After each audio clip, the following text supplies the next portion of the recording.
আসসালামু আলাইকুম। অনলাইন ক্লাসের পক্ষ থেকে সবাইকে স্বাগতম। অনলাইন ক্লাসের ধারাবাহিক প্রক্রিয়া আজকে আলোচনার বিষয় হলো ষষ্ঠ শ্রেণী বাংলাদেশ ও বিশ্ব পরিচয় বইয়ের ৫ পৃষ্ঠা অর্থাৎ প্রথম অধ্যায় পাঠ ৫ ও ৬ সমাজ বিকাশের বিভিন্ন স্তর, কৃষি, শিল্প ও শিল্প বিপ্লবের পরবর্তী সমাজ নিয়ে আলোচনা করব। যারা এর আগের ক্লাসগুলো দেখুনি দেখে আসার অনুরোধ রইল। এবং আমি যে লাইনগুলোর নিচে দাগ দেব তোমরা সেই লাইনগুলোর নিচে দাগ দিয়ে পড়ে নিও। কৃষিভিত্তিক সমাজ। কৃষিকাজের সূচনা মেয়েরা করলেও লাঙল আবিষ্কারের পর পুরুষেরা জমি চাষের দায়িত্ব নেয়। পুরুষেরা জমি চাষের দায়িত্ব নেয় কখন? লাঙল আবিষ্কারের পর। আর এর আগে কৃষিকাজের সূচনা শুরু করে হচ্ছে মেয়েরা। প্রথমে তারা নিজের কাঁধে জোয়াল নিয়ে জমি চাষ শুরু করে। কালক্রমে হালের বলদের ব্যবহার শুরু হয়। লাঙল ও হালের বলদ ব্যবহার করে চাষ শুরু হলে উৎপাদন বাড়তে থাকে। যেসব অঞ্চলে বন্যা হতো এবং জমিতে পলি পড়তো, মানুষ সেসব জমিতে গম ও বার্লির বীজ ছিটিয়ে দিত। এসব অঞ্চল ছিল টাইগ্রিস, ইউফ্রেটিস নদীর অববাহিকা, নীল নদের তীরে সিন্ধু উপত্যকা। সে যুগে পশ্চিম এশিয়া ও আফ্রিকার প্রচুর বৃষ্টি হতো, তাই কৃষিকাজ এসব অঞ্চলে ধীরে ধীরে বিস্তার লাভ করে। পরে আফ্রিকা, ইউরোপ ও এশিয়ার অন্যান্য জায়গায় কৃষিকাজে ছড়িয়ে পড়ে। কৃষিকাজ প্রসারের সাথে সাথে পশুপালনের প্রয়োজনীয়তা আরও বেড়ে যায়। কৃষিকাজের মধ্য দিয়ে সমাজ জীবন ও সভ্যতার উন্নতি হতে থাকে। কৃষিকাজের উপযোগী স্থানে লোকসংখ্যা বৃদ্ধি পায়। মানুষ স্থায়ীভাবে এক স্থানে বসবাস শুরু করে। কখন? কৃষিভিত্তিক সমাজের কাল থেকে মানুষ এক স্থানে স্থায়ীভাবে বসবাস করতে শুরু করে। কৃষিকাজ মানুষের খাদ্যের সংস্থা আরও নিশ্চিত করে।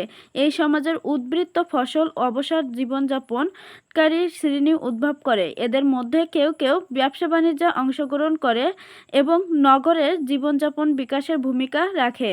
মানুষ কখন ব্যবসা বাণিজ্যে অংশগ্রহণ করে এবং নগর জীবনে বিকাশের ভূমিকা রাখে?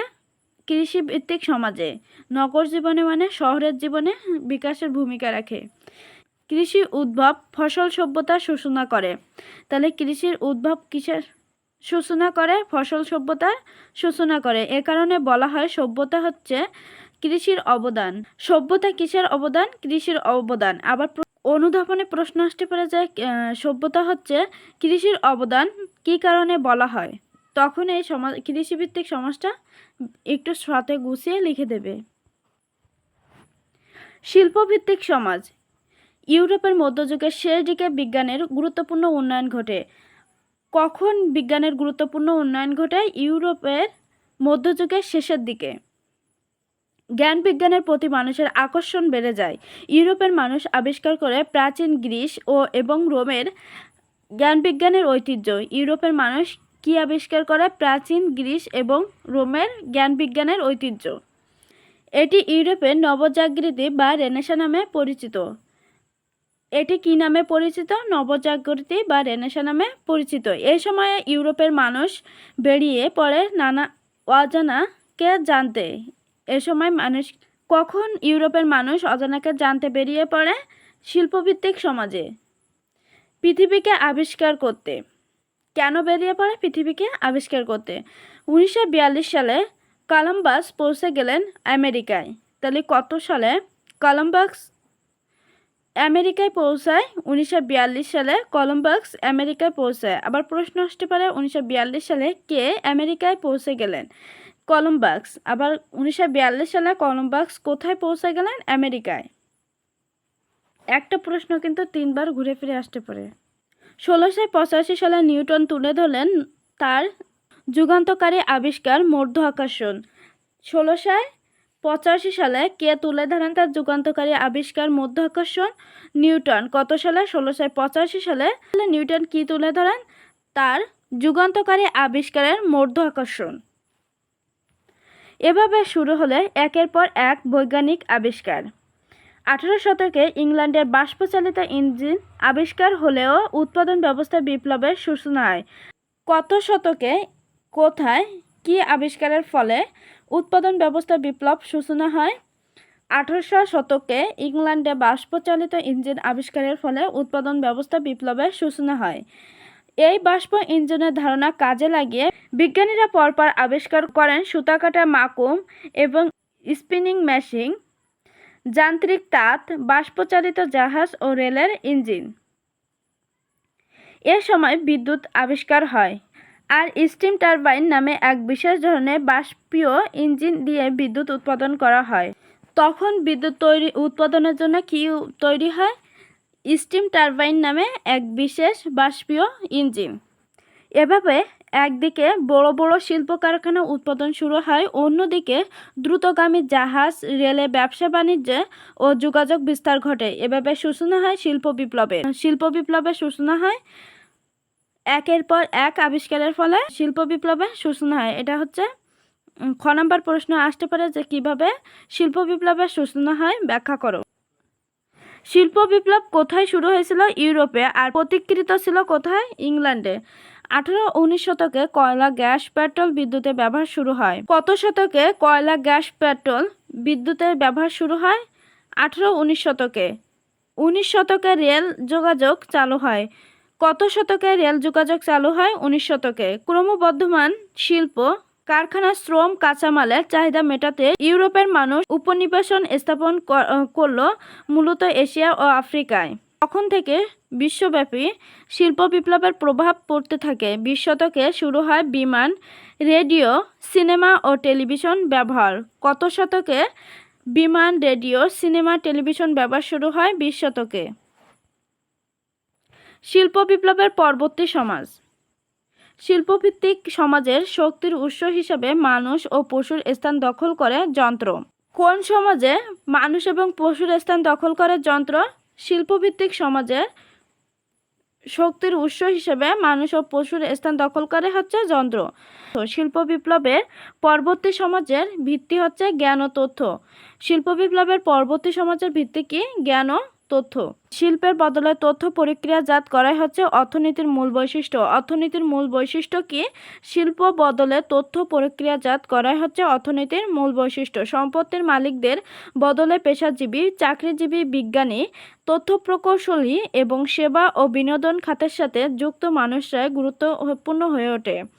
বর্তমান সক্রিয় যন্ত্র, কম্পিউটার ও মোবাইল ফোন এবং যোগাযোগের নানা মাধ্যম যেমন ফেসবুক পৃথিবীর মানুষকে অনেক কাছাকাছি নিয়ে এসেছে। বলা হচ্ছে সমস্ত পৃথিবীর একটি গ্রামে পরিণত হয়েছে। এই প্রক্রিয়াকে বলা হয় বিশ্বায়ন। বিশ্বায়ন কাকে বলে? যে সমস্ত পৃথিবীকে একটি গ্রামে পরিণত করাকে হচ্ছে বিশ্বায়ন বলে। এখানে ক নম্বরে প্রশ্ন আসতে পারে যে বিশ্বায়ন কি বা কাকে বলে। পাঠ 7 বাংলাদেশের সমাজের প্রকৃতি। কালের অগ্রযাত্রায় আজ বাংলাদেশ সমাজ পরিবর্তন হয়ে আধুনিক সমাজের রূপ নিয়েছে। কুমিল্লা, লালমাই, নরসিংদী, ওয়ারী, বটেশ্বর, চট্টগ্রাম ও সিলেটের অঞ্চলে বাঙালি প্রাচীন বসতির নিদর্শন পাওয়া গেছে।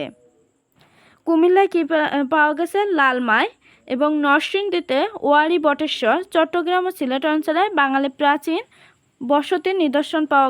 বাঙালি এই আদি পুরুষরাই এই অঞ্চলে কৃষির সূচনা করেছিল। তখন কৃষিতে উদ্বৃত্ত ফসল উৎপাদন হতো। এই উদ্বৃত্ত ফসলের ওপর নির্ভর করে বিকশিত হয়ে আরও কিছু পেশা যেমন কারিগর, ব্যবসায়ী ও শ্রমিক। কৃষি প্রধান সমাজে কৃষিকে কেন্দ্র করে উদ্ভব ঘটে নানা লোকাচার, বিশ্বাস, মূল্যবোধ ও উৎসবের। কৃষিকাজের পাশাপাশি তখন পশু শিকার ও পশুপালনও ছিল। তবে অষ্টাদশ শতকে পলাশীর যুদ্ধে হারের মধ্যে দিয়ে বাংলাদেশ ঔপনিবেশিক যুগে প্রবেশ করে। কত সালে কিসের মাধ্যমে কিসের হারের মধ্য দিয়ে বাংলাদেশ ঔপনিবেশিক যুগে প্রবেশ করে? অষ্টাদশ শতকে পলাশীর যুদ্ধে হারের মধ্যে দিয়ে বাংলাদেশ ঔপনিবেশিক যুগে প্রবেশ করে। যে যুগে এই অঞ্চলের যে কোনো শিল্প সৃষ্টির চেষ্টাকে ব্রিটিশ রাজ্যের ব্যবস্থাপনা অনুযায়ী নির্দেশিত হতে হতো। এই কারণে ব্রিটিশ আমলে এদেশে স্থায়ী শিল্পায়নের সম্ভাবনা নষ্ট করে গড়ে ওঠে পরনির্ভর উন্নয়ন ভাবনা, যা পাকিস্তান আমল পর্যন্ত চালু থাকে। সমাজ বিকাশের একটা স্তরে প্রবেশ করার মানেই যে পূর্ববর্তী স্তর বিলুপ্ত হয়ে যায় তা নয়। তাই বাংলাদেশের নাগরিক কেন্দ্রিক জনগোষ্ঠী বর্তমান শিল্পভিত্তিক সমাজ ও শিল্প বিপ্লব উত্তর সমাজে প্রবেশ করলেও তার পূর্ববর্তী ঐতিহ্যগুলোকে কিছু কিছু ক্ষেত্রে ধারণা করে আসে। তাই এখনও উদ্যান কৃষি, পশুপালন কৃষি আমাদের অর্থনীতি বড় ভূমিকা রাখছে। এখনও দেশের উদ্যান কৃষি নির্ভর গারো, ত্রিপুরা, চাকমা নৃগোষ্ঠীরা যেমন আছে তেমনি আছে পশুপালক গোষ্ঠী। আবার ছোট ছোট চাষি যেমন পূর্ব ঐতিহ্য অনুযায়ী কৃষিকে টিকিয়ে রাখছেন। তবে সাথে সাথে বড় পুঁজির বাজারমুখী কৃষক, কৃষিভিত্তিক শিল্প কারখানাও অপ্রতুল নয়। আরও ভারী শিল্পও বিকশিত হয়েছে ইদানিং। যদিও পাকিস্তান আমলে শাসকদের অবহেলার কারণে শিল্প বিকাশ ঘটেনি, কিন্তু স্বাধীনতার পর বাংলাদেশ কৃষি উৎপাদন বহুগুণে বৃদ্ধির পাশাপাশি ব্যাপকভাবে শিল্পের প্রসার ঘটে। ঢাকা, চট্টগ্রাম, খুলনার মতো শহরগুলোতে আরও প্রাপ্তিসীমায় বড় আকারের শিল্প ও ব্যবসা প্রতিষ্ঠান গড়ে উঠেছে। তবে বর্তমান শিল্প বিপ্লব উত্তর যুগে তথ্য প্রযুক্তির ব্যাপক আকর্ষণের সময়ে বাংলাদেশও যোগ দিয়েছে তথ্য প্রযুক্তির বিপ্লবে। এখন বাংলাদেশ প্রশাসনিক, শিক্ষা, সামাজিক, সাংস্কৃতিক ক্ষেত্রে সহ মানুষের দৈনন্দিন জীবনেও সর্বত্র ব্যবহার হচ্ছে ইন্টারনেট, সফটওয়্যার, নেটওয়ার্কিং সহ নানা মাত্রার প্রযুক্তি জ্ঞান। ধন্যবাদ সবাইকে সাথে থাকার জন্য। পরবর্তী ক্লাস দেখার জন্য আমন্ত্রণ রইল। যারা এখনও চ্যানেলটিকে সাবস্ক্রাইব করেন দ্রুত সাবস্ক্রাইব করে পাশে থাকুন এবং যাদের ক্লাসটি ভালো লাগবে বন্ধুদের মাঝে শেয়ার করে লাইক করে পাশে থাকবেন। ধন্যবাদ সবাই।